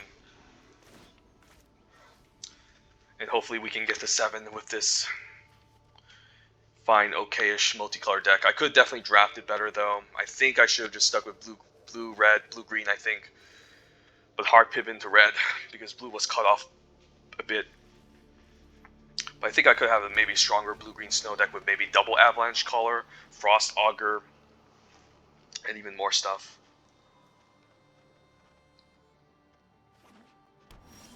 We don't even need to board Outrider, although I don't mind having a 4-3, which is a pretty nice body. But it's most likely going to end up trading. I'm not sure. The extra power is pretty relevant to... Extra toughness is pretty relevant to attack past the 2-1. So yeah, why not? Let's try it this time. Let's borrow Outrider. And then next turn we can keep up Snakeskin Veil and the Horizon Seeker. That can be pretty sweet. And we're definitely not blocking here.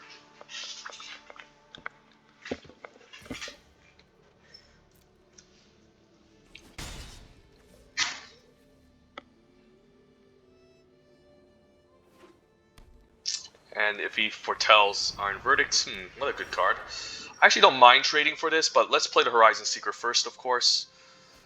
And we also have Snakeskin Veil up, so even if he goes for a trade, we could also enhance our Boreal Outrider if we want to, but I might want to save that for the Seeker instead. My opponent's just going to say go, because this is just a lot of card advantage, so he'd rather just keep this around, which is correct, I say. But trading for the Boreal Outrider could also be correct. He could also Bounded Gold here, but we'll just Snakeskin Veil, because it's just too good. Could also have a Bounce Spell in response. Yeah, 5/4 is going to be a little bit difficult for him to deal with, so I'm fine if he double blocks this, and we can also search for our red mana. Okay, so the 5/4 can freely attack. I'll keep the 3/2 back still, because he's keeping this back on defense, so this means he's not double blocking. And let's search for our red mana, so we can cast our Giant eventually.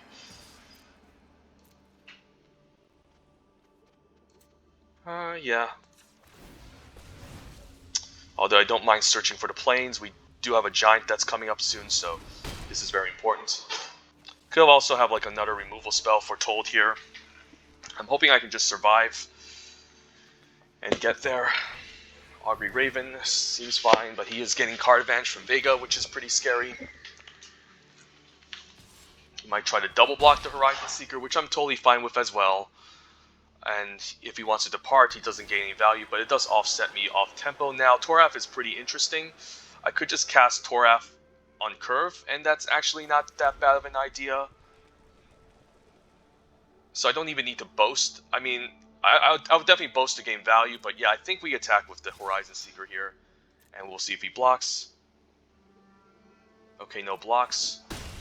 Yeah, I guess we cast Toralf. I don't think we're going to use a weapon half because it's just too much work. I'd rather just play him for tempo here. Yeah, it's going to be a little bit difficult to race against a 6/5 Trampler. And we'll fetch our planes for eventual Cruel Ultimatum, i.e. Path to the World Tree.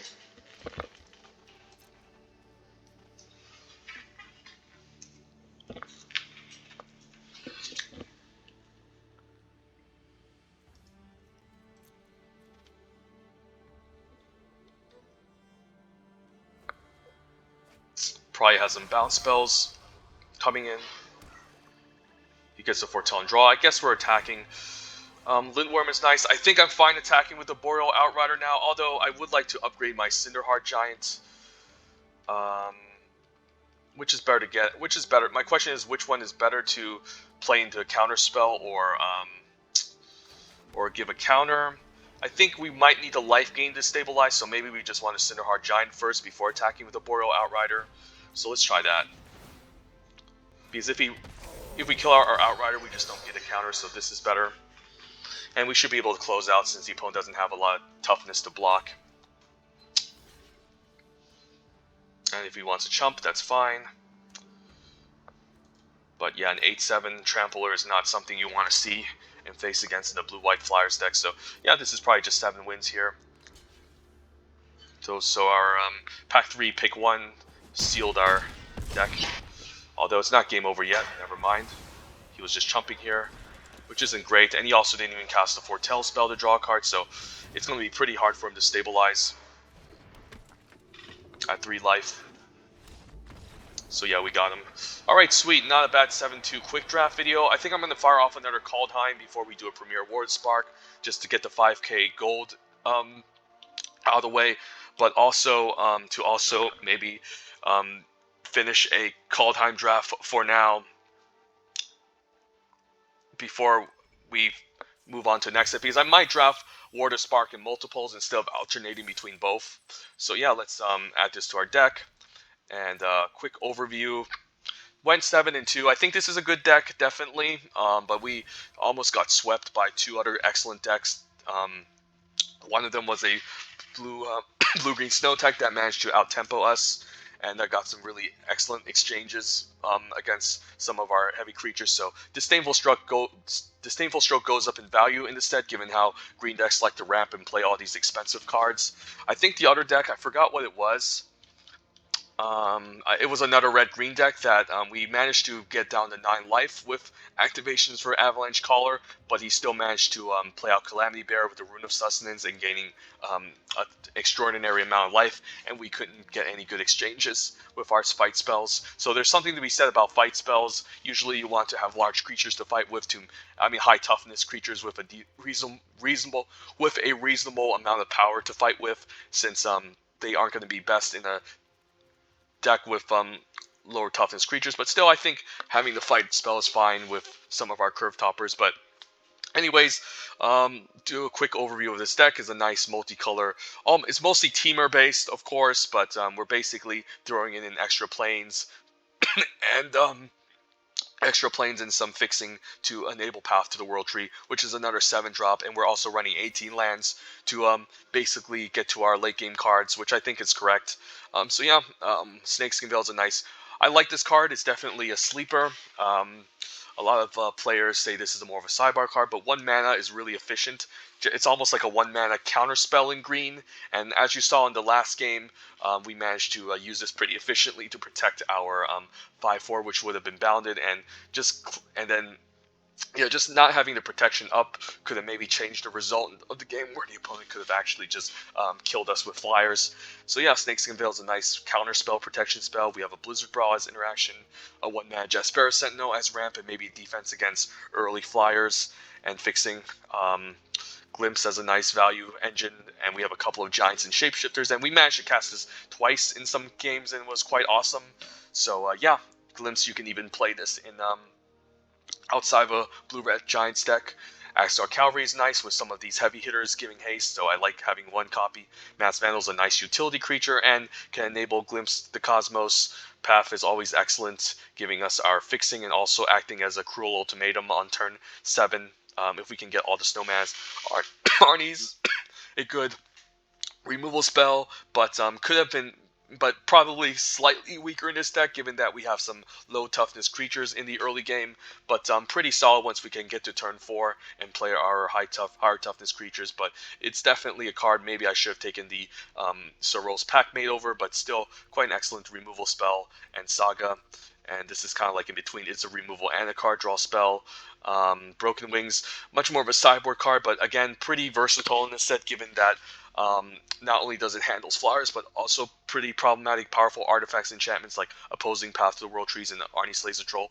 It's not that great given against sagas and also Path, because they also get value on the first and second chapter. But again, given that the deck is kind of weak to flyers, and we only have so much removal to deal with them, I didn't mind main decking at Broken Wings.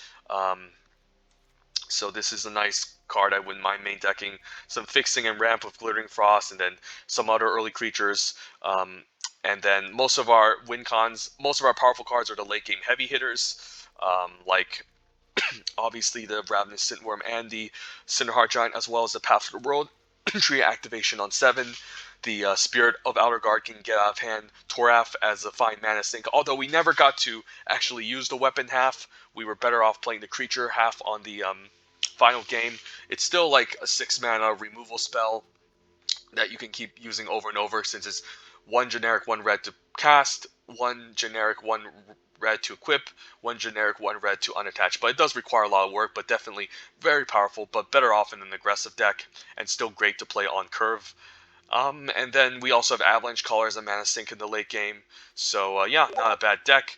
And I don't really want to go over the mana sources, but we had a reasonable amount of Snowlands, 1, 2, 3, 4, 5, 6, and it's pretty reasonable. I say around like 7 to 6 Snowlands is really what you want to have in an average snow deck, but could definitely use another Snowlands to make our Avalanche Callers and Boreals Outriders better. But the deck didn't have too many snow payoffs other than Blizzard Brawl, which was easy to enable Avalanche Caller and Boreal Outriders. So had we had like maybe multiple Ice High Trolls, we would have won maybe like 9 Snowlands in the deck. But still, the deck was pretty nice. So yeah, there we have it, a nice nice blue-red multicolor snow deck. And I'm going to put everything aside because I do need to take a snapshot of this to put onto a channel for people to see. So yeah, let's do it here. It's a fine deck, but Could have gotten swept, obviously. So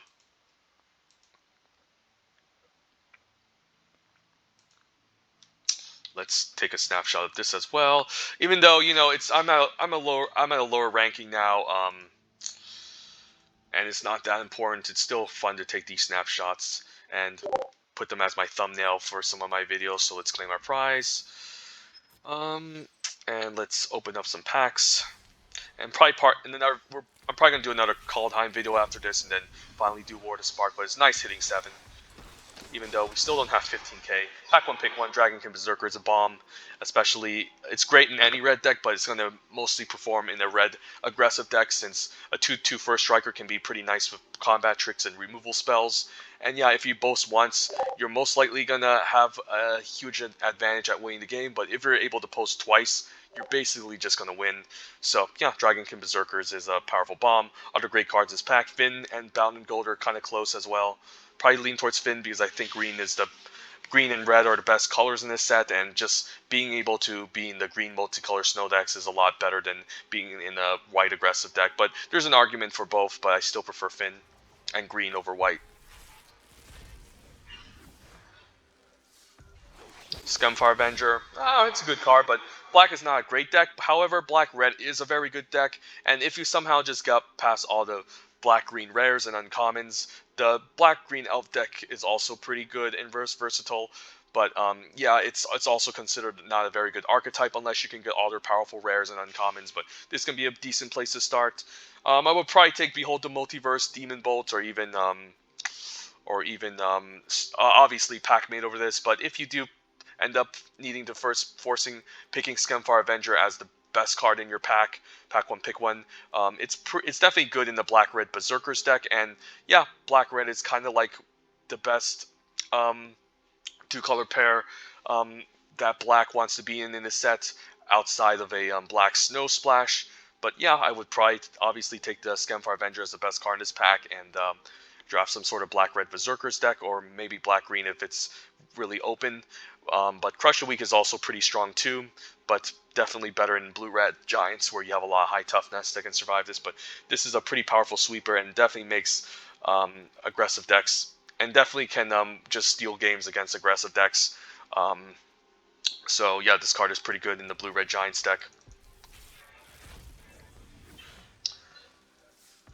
Vega's quite powerful. Not a big fan of Rise of Dreadmarn. Like, it's definitely decent in Black-Red Berserkers, but Black-Red Berserkers have Boast. They also have whatchamacallit. They have Boast. They have Raise the Draugr to get card advantage, so you don't necessarily need Rise. And Black-Red is usually powerful enough to just close out the game with Run Amucks, that you don't need this card as a value engine in like a value engine in the late game when you're trading off cards and just making a bunch of to-dos. Yes, I will play this in the Black-Red Berserkers deck, but it's not a high priority. I might even take Frenzied Raider over it. But between Vega and Watcher and Frenzy, it is pretty interesting. Red aggro is a tier 1 archetype in this set, and this is good with Black-Red. Great in red-white, and also pretty decent in red-green with a lot of boasts. But Vega is also one of those crucial components you want in a blue-white Flyers deck. But blue-white is also considered not a great archetype, so it probably lean towards Frenzied Raider for the much more flexible route. And this is a pretty good 2-drop in the red aggressive archetype, since there's a lot of boasts running around, and then this getting 2 or 3 counters already makes it into a threat. Because then the opponent will try to might value the Boast creature more than the Frenzied Raider, and this will have to be answered. So Frenzied Raider is excellent, but Vega is also a very crucial component if you somehow just end up in the blue-white Flyers deck. But not a lot of people are going to end up drafting it around the pod, and usually there's only going to be only one blue-white drafter. So there's a chance if you do end up getting past all the blue-white cards, this can wheel somehow, and you can just snatch one up. But this is definitely a crucial card you want in the blue-white Flyers deck. Otherwise, you're just playing blue-white aggro Flyers, where you're just curving out with 1 and 2 drops, and then just beating down with Flyers, which is definitely a relevant strategy as well. So yeah, probably take the Frenzied Raider here.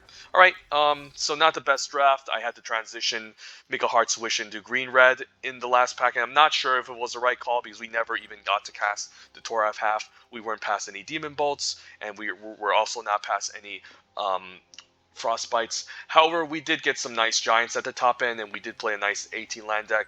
But maybe I should have still stuck with blue-green. But yeah, as you can see in this set, drafting the green multicolor snow does require a lot of skill. You have to kind of count the amount of snow payoffs in your deck and wonder how many, and kind of speculate how many snow lands you have to pick up over the playables. You also have to know what colors you're splashing for, and also what the 2-color combinations are trying to do, and also what else, whether or not you want to make the hard transition into another secondary color or just try to splash everything off of green. So yeah, it's definitely a challenge building a green multicolor deck in the set, but it's definitely very rewarding, I have to say. But there's definitely skill in this set. Drafting it, unlike the aggro decks are pretty straightforward, so it's definitely an above average draft set, I have to say, if you're drafting green snow. But yeah, anyways, hope you guys enjoyed the video. I'm going to fire off a second Kaldheim draft of my gold, and take care. Have a great day. Bye.